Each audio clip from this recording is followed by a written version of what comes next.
Olá pessoal, seja bem-vindo ao Segurança Simplificada, muito prazer, eu sou Caio Ronan e estamos aqui para mais uma questão de segurança do trabalho.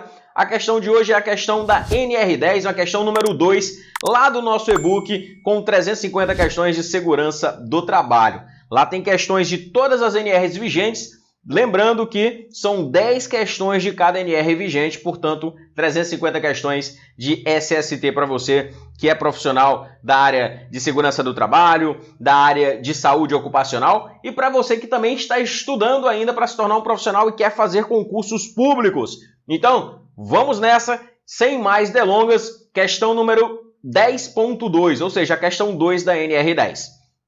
Essa questão foi feita pela banca CCV, lá da UFC, que é a Universidade Federal do Ceará. Ela fez um concurso em 2018 para selecionar os servidores desta mesma instituição. E a questão diz o seguinte: a norma regulamentadora do Ministério do Trabalho, NR10, estabelece os requisitos e condições mínimas, objetivando a implementação de medidas de controle e sistemas preventivos, de forma a garantir a segurança e a saúde dos trabalhadores que, direta e indiretamente, interajam em instalações elétricas e serviços com eletricidade. Temos aqui, portanto, falando o objetivo da NR10. A pergunta é a seguinte: sobre os diferentes aspectos da norma mencionada, da NR10, marque a alternativa correta. E já temos aqui a nossa primeira alternativa, que é a alternativa A. A nossa alternativa A diz assim: em todas as intervenções em instalações elétricas, devem ser adotadas as medidas preventivas de controle do risco elétrico. Muito bom, medidas preventivas do quê? Do risco elétrico. Continuando, e de outros riscos adicionais, porque pode haver riscos adicionais na atividade. Imagina que você está trabalhando com atividade com eletricidade em altura ou em espaço confinado, certo? Então, podem haver riscos adicionais. Continuando aqui, mediante técnicas de análise de risco, de forma a garantir a segurança e a saúde.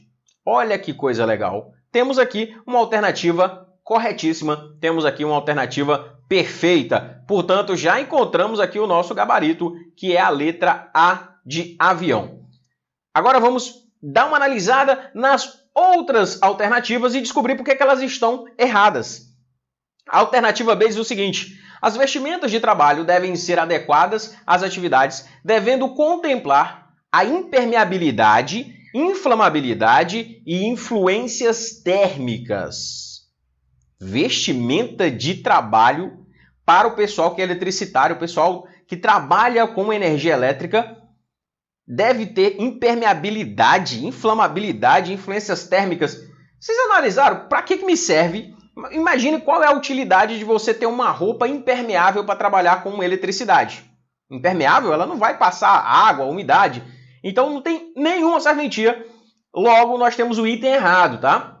As 3 características que a vestimenta de trabalho para a área de elétrica deve ter é o seguinte: deve ter uma análise da sua condutibilidade, certo? Da inflamabilidade e influências eletromagnéticas. Não se fala aqui em influências térmicas e não se fala em impermeabilidade, que é o mais absurdo aqui. Então, as 3 características: condutibilidade, inflamabilidade e influências eletromagnéticas. Então, temos aqui que o item impermeabilidade está errado e influências térmicas aqui deveria ser eletromagnéticas. Continuando ainda no mesmo item, no item B, fala que é permitido o uso de adornos pessoais nos trabalhos com instalações elétricas e em suas proximidades. Olha que absurdo. O item já estava errado, mas depois dessa aqui ficou absurdamente errado. Porque utilizar adornos pessoais para trabalhar com eletricidade?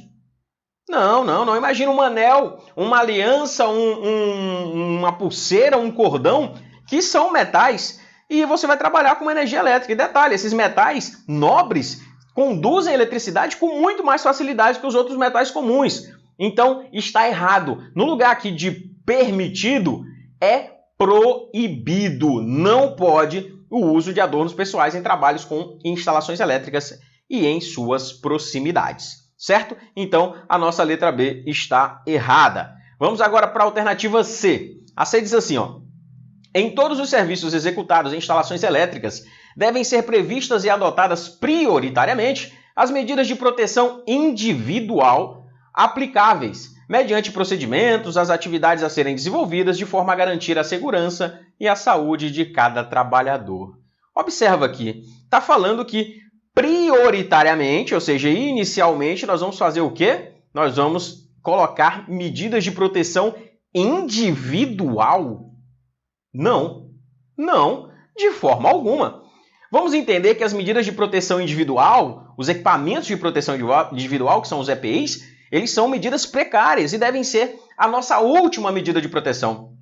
Nós devemos iniciar pelas medidas de proteção coletiva, que são aquelas medidas de proteção passiva, em que a pessoa não precisa utilizar, não precisa usar o equipamento, ele já está no ambiente, ou ele está enclausurando o risco, ou ele está impedindo a sua transmissão ou a sua propagação, para que proteja o trabalhador. Não precisa iniciar, melhor dizendo, não se deve iniciar as medidas de proteção pelas medidas individuais. Até porque medida de proteção individual significa que o risco já alcançou o trabalhador, já atingiu o trabalhador, por isso eu preciso colocar um EPI naquele meu trabalhador. Mas negativo, a gente não deve prioritariamente fazer isso. Não. Existe uma hierarquia das medidas de controle, existe uma hierarquia das medidas protetivas. Primeiro a gente começa pelas medidas de proteção coletiva, organização do trabalho, medidas administrativas. Se as medidas de ordem geral não derem certo ou não conseguirem propiciar uma segurança adequada para a execução da atividade, aí sim, em última instância, utilizaremos o equipamento de proteção individual. Perfeito? Então, nós temos aqui que essa alternativa está errada porque não é individual. Perfeito? Vamos agora para o nosso próximo item. O próximo item é a letra D.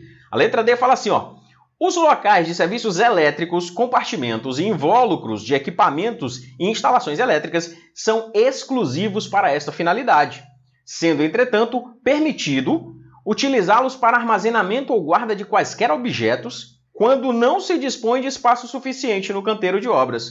Olha aqui, está dizendo o seguinte, começou muito bem, está dizendo lá que os locais onde tem instalações elétricas, equipamentos elétricos, são exclusivos para essa finalidade. Perfeito. Aí aqui, logo na frente, fala assim, entretanto, é permitido usar para armazenar qualquer objeto? Negativo.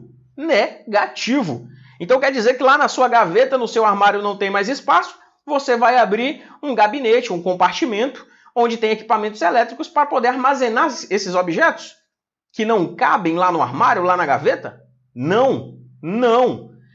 O uso é exclusivo para equipamentos elétricos, tá? Portanto, esse permitido aqui está errado. Alternativa D também está errada aqui.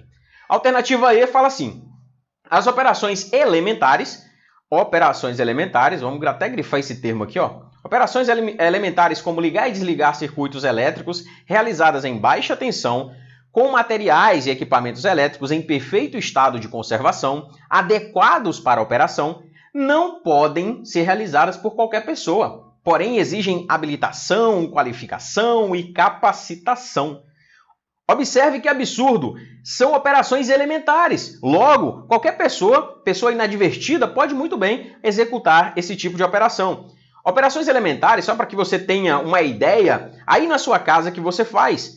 Você liga e desliga o interruptor para acender e desligar uma lâmpada. Você utiliza micro-ondas, utiliza liquidificador, televisão, você liga e desliga o seu computador. São operações elementares. Por quê? São operações que são feitas em baixa tensão, os materiais e os equipamentos estão em perfeito estado de conservação, são adequados para a operação que estão fazendo. É só uma função de ligar e desligar. Então você não precisa ter habilitação, qualificação e capacitação para executar esse tipo de atividade. São operações elementares. Então, vamos entender que, por ser simples demais, elas não precisam de nenhuma habilitação especial. Certo? Então, nós temos aqui que a nossa alternativa E está errada. Portanto, o nosso gabarito é a letra A de avião. Então, se você gostou dessa questão e está gostando da nossa série de questões de várias normas regulamentadoras diferentes, inscreva-se no canal, deixa aqui um like, porque tem muita coisa vindo por aí. Um grande abraço e bons estudos!